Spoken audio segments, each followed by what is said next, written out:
Hi everyone, Fox is here and I'm bringing you my Read-O-Rama Read-A-Thon TBR video. Oh my god, this is a mouthful.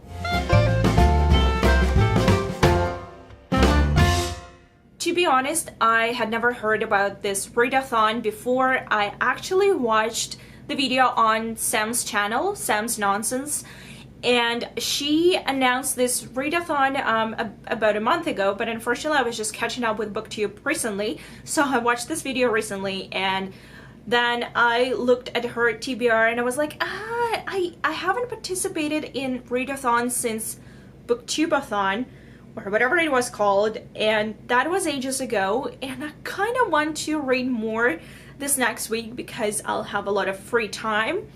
And yeah, so I decided to make a TBR video. I personally think that I most probably fail at this readathon just because I'm not very good with readathons. Plus, I don't have that much free time to read during the week. I mostly read during the weekend or in the evenings, and this readathon starts today on Sunday, March 12th, and it runs till March 18th. And it's kind of like 5 p.m. on Sunday, and I haven't started reading yet, so I have very, very low hopes for succeeding. But without further ado, let's just start with my TBR. So this readathon has 8 challenges, and the first one is to read 7 books. Let's be honest, almost all books on my TBR are tiny, weeny books, so it's quite possible to finish all of them in 1 week. However, knowing myself and how busy I can get very easily, may not happen, but this is the challenge number 1, to read 7 books. Challenge number 2 is to read a book with Rama in the title or author's name. So we just need to have R-A-M-A in either the title or both the title and author's name. And for this challenge, I picked Weird Things Customers Say by Jen Campbell. I love Jen and I watch her on YouTube. I have been following her for a while. This is her book that she wrote a couple of years ago, and I picked it up only, I think, last October or November. I find this cover very, very funny. If you can see what it says here, can I have a book by Jen Eyre? Yeah, what do you mean? So yeah, it definitely, this title and the name has both R's and A's and M's in it. So this is my choice for this challenge. The third challenge is to read a book with animal in the cover, and for this one I chose this play, which is called Watching Glory Die by Judith Thompson. It has, as you can tell, a crocodile on the cover. This book has nothing to do with the crocodiles, by the way, but I kind of like this cover. This play was actually sent to me by Playwright Canada Press in exchange for an honest review, and this is what I'm going to do in this readathon, so I'm going to read and review it. Challenge number 4, read a book with a main character who shares your initial.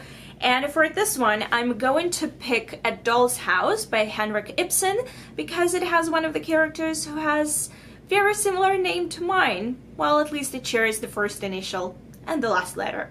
Yep. Challenge number 5, pick a book with Irish theme or somehow related to Ireland. To be honest, this was probably the most challenging challenge for me because I don't really own any books by Irish authors except for one, and that's why I chose a play by Oscar Wilde. I couldn't honestly, for the life of me, choose another book. I just couldn't think of anything.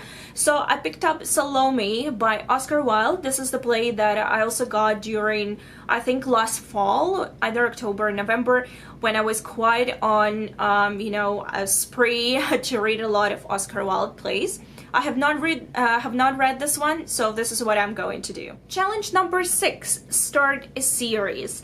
And with this one, I'm kind of cheating because I, to be honest, do not want to start a book. I don't want to start series, so I have a lot of series that I have not read yet. But since I'm still kind of in the middle of a couple of other series, I don't feel comfortable picking up the first book in another series, so I don't want to have a lot of series on my plate at the same time. So for this one, I'm picking up something different, which also counts as series, and this is issues number 1 and 2 of Ceremony, and this is literally magazine or a journal, which is self-published by Sophie Carolyn. Sophie Carolyn is one of the booktubers. She's also an independent and self-published author, and I picked up her well, I think, no, you cannot actually see because I'm covering it, but I have a copy of Fox Fur. This is her first collection, or like a dream tale. She calls it a dream tale, and I really liked it. She writes in the style of magical realism. I also really like Sophie. She's so much fun. You should all go and watch her channel. I picked up 2 copies, so issue number 1 and 2, and also her novel Burn in January, and so this is what I'm going to read for this challenge, because this is also a series and it counts.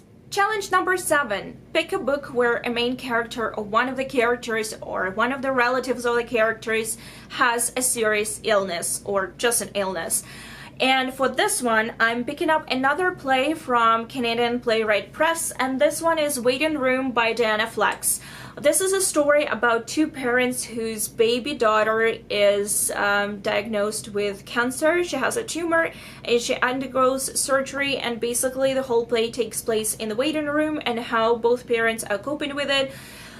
So yeah, definitely one of the characters has illness in this book, and since it was also sent for a review to me, I'm going to read it and review it. And the last challenge is to pick up a book blind, which means that you have to pick up a book that you know nothing about, never heard about, just nothing. So for this one, I'm picking up the book which I actually got as a gift from Indigo, and that is Lying in Wait by Liz Nugent.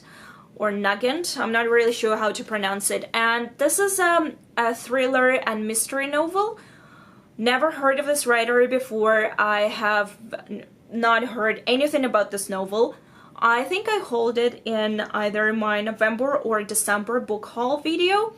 And I think I even mistakenly said that this is the author, like a Canadian author, but actually I just found out today that this author is from Ireland, so it kind of hits 2 birds with 1 stone for this readathon. But this is the only big or actual book that I have in my TBR. It has about 300 pages. Like I said, it's a crime mystery novel. I know nothing about it. I read the summary when I was holding it in my book haul video, but I honestly I know nothing about it. I know that something weird happens. There is a judge who gets involved in a murder, but otherwise nothing. So that would be interesting. I personally don't think I will have time to get to this book, so most probably I will fail this challenge. But I want to get to this book at some point because I just want to see whether I will like it or not, and just be done with it. This is it. This is my TBR for this Read-O-Rama Read-A-Thon.